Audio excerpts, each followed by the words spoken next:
Well, hello there. I'm posting this video because this discussion comes up and quite frequently on the internet, forums, and social media, whatnot, groups that I'm part of in regards to adequate BEC amperage rating for your given plane. I had responded recently to a group on flight test forums there, and it dawned on me that my input was based on my research, and the only experience I had was that I haven't had any issues from what I know of in regards to brownouts or anything due to the overload of the servos. Um, Being overloading the BEC. So, for example, this is plane here is a 6 servo plane. I have flaps and elevator, rudder, and ailerons, of course. The plane kind of is a common amount for a given plane, maybe a little bit more, a little bit less, obviously, in the number of servos. But this plane is also good because my aileron and my elevator servos are metal gear and also digital servos, whereas my flaps and my rudder are analog servos.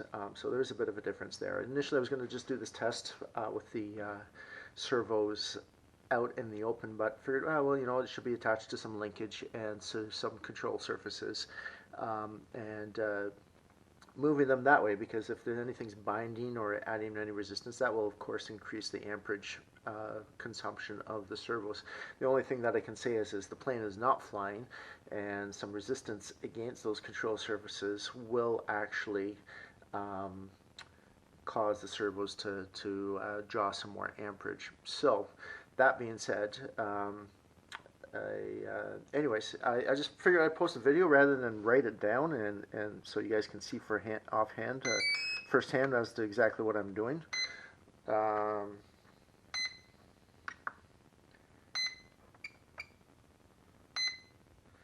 Right now my receiver's not active.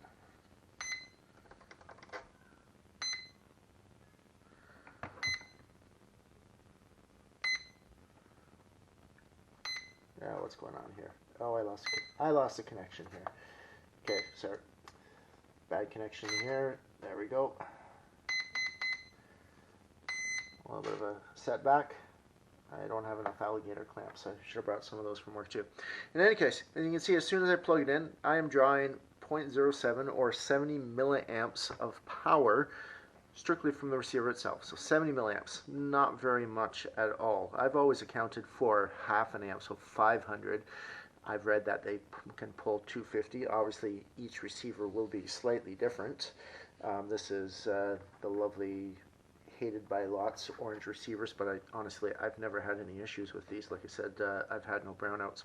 So you can see, yeah, it's actually wavering on 6, 7 there.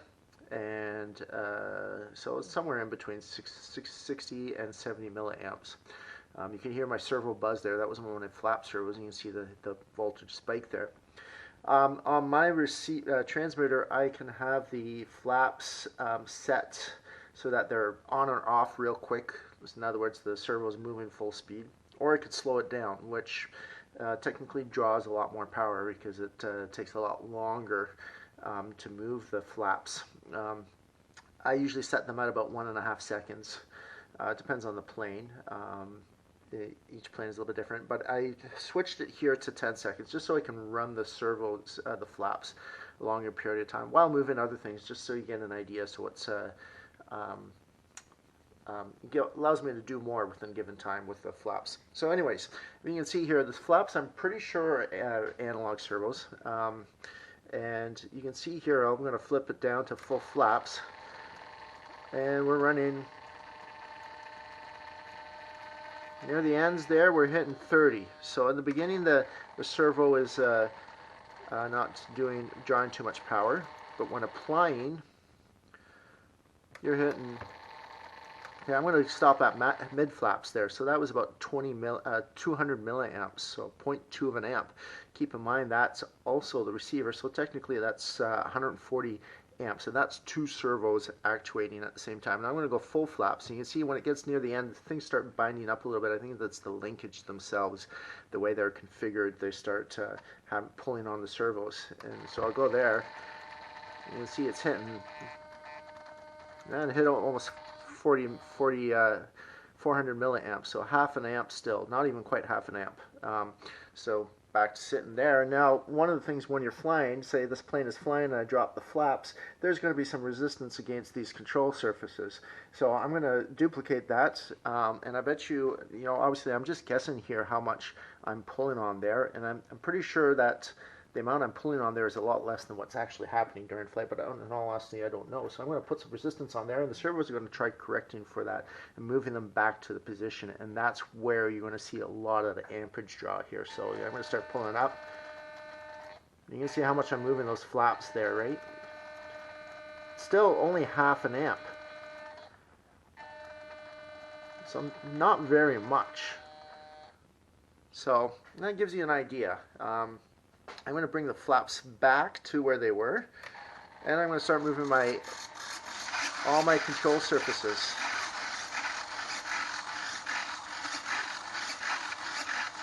Now once again, you can see I was moving both my rudder, elevator, and ailerons while my flaps were moving. I'm going to do that with the flaps dropping down.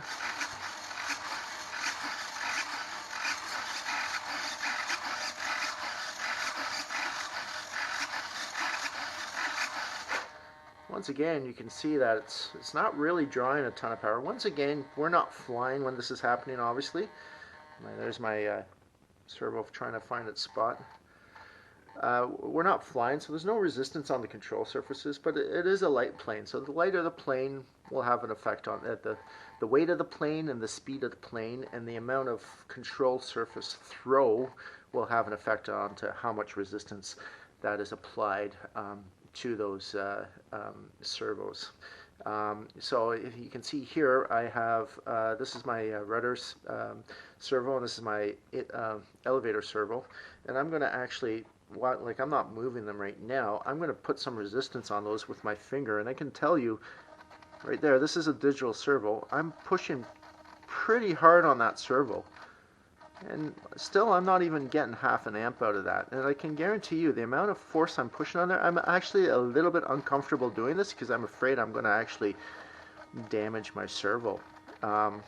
So, in all honesty, I really don't hear I'll do it on this plastic gear servo. This is an analog servo. You can see it's not nearly as much, but in all honesty, I'm probably not pushing as much either because it's plastic gears. I have a little bit less faith in its durability in comparison to this digital metal gear one.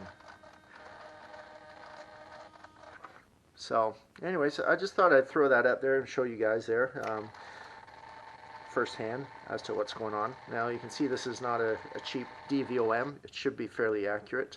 I have no way of actually testing it to be sure, but yeah, it's a snap-on DVOM, and it's only a couple of years old. So, in regards to accuracy, it should be pretty good there. Now, the only thing that I can comment on this is you can see that my digital display is waving around. Ideally, we would like to see an oscilloscope, and I do have an oscilloscope actually here with me, but it doesn't only measures voltage, and I might actually hook that up at some point and see if it shows me much.